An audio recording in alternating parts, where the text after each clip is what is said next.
Good morning. Just want to have a candid conversation. Maybe do some brainstorming around here. Yesterday we found out that Florida's Medicaid, a lot of people got dropped off, right?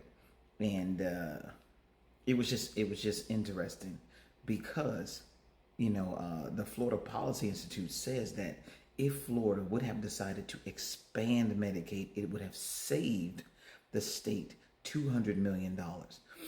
Your average person understands that any savings on something you were paying for is a good thing. So ask your constituents that are currently in office why the savings are not a good thing and just listen to what the answers are. Because sometimes we have to hear this in order to create the logic here, because right now it's pretty illogical that expanding Medicaid, the expanding portion, simply means that it's able to be covered by more people. More people can fall under its coverage, which, if you can't afford, is a very good thing for people who cannot afford. Now, of course, we want to hear the arguments from the people who can. Medicaid comes in, federal government gives up some money, more money, and the state pays a percentage. I think the federal government gives like 60 some percent, state gives up like 30 something percent, to cover the people that are currently on it. So logically, brainstorming, you would have to convince me that you have a state, for whatever reason, we have a state that everybody is getting the best health care at the most affordable prices, and that savings of $200 million per year that could go to something else, to subsidize something else, is not necessary. Make it make sense for me, please, because sometimes we do have to sit down and listen and kind of find out why we are not wanting to get in some of these programs and figure out the why this would be so harmful. And we need to hear that so that we can really understand it from the round tables that are happening at these house levels when they make or break these bills. Another thing is just food for thought. Okay, supply and demand. The basic level of supply and demand is, if you have low supply but high demand, the price goes up because you have low supply and high demand.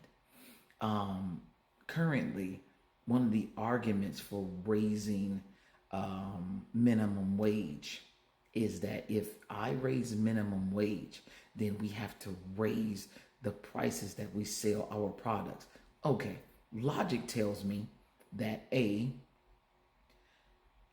prices have went up and you have not raised minimum wage. The prices have went up without that happening. So what would be the reason for that? There are not enough conversations about our supply and how it is functioning, whether the supply is in a shortage or not in multiple areas. Everything keeps going back to the COVID pandemic. Did all of the supply die out during the COVID pandemic? Can we get more information to our citizens about the supply, not the chain, but the supply itself? Can we get more information to people so maybe people can start to say, okay, here is the information they put out, and this is whether it makes sense to me or not, so that when these things come up, I'm a little more educated on how I want to eventually legislate my legislative authority when Governor Glover gets into office. Because right now, we don't get to vote on certain line items in bills past our representatives, which Governor Glover is going to fix. So that while we're getting educated, we can also take our education and implement our education in a fashion that is going to work for me and the people that are next to me. Because that's what's important. Trickle up economics is what's important. Hey, it's not working for the lowest of the low. It's not working in our system. When was the last time you guys heard about like upper level, middle level, poor level in relation to our society. There used to be like we used to be categorized a lot more on poor, middle class, and upper class. It used to be a lot, but they kind of like pulled away that language because when you have a categorization, you kind of start wondering when you understand that you are in a box. Okay, why am I in this box, and do I want to get out? And if I do want to get out, what's available, or what do I need to do to start moving in that way? It makes you want to do something different. So, if I don't tell you the category that I put you in, then you don't know necessarily how I'm viewing you from a governmental perspective.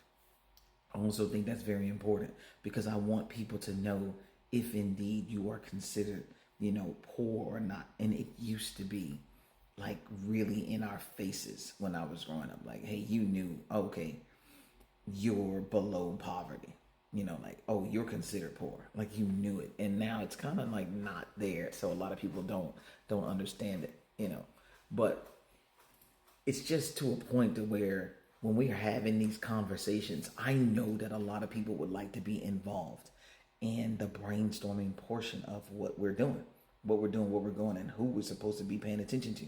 Why would you not want to be involved? So how do we get there? Right now, for Medicaid, they need to get 1 million signatures to get that thing on the ballot so that the coverage can come back to those individuals or not come back, but they need to get it on the ballot. Get this, for 2026. Interesting enough, I just did the video yesterday talking about, man, I can't do anything of value for 2 years. So I need to be able to at least have conversation that's hopefully going to get you to understand that I want you to be a part of the conversation. How we economically foreshape our futures going forward. It matters, and getting your opinions, getting your say so, it should hold weight. We're not raising our children, and I was not raised to not be a thinker, to not want to be a part of something. And when you come into this society, you're asked to work in this society. I mean, we understand that our institutions for education are simply meant to put us in the workforce. That's their whole goal.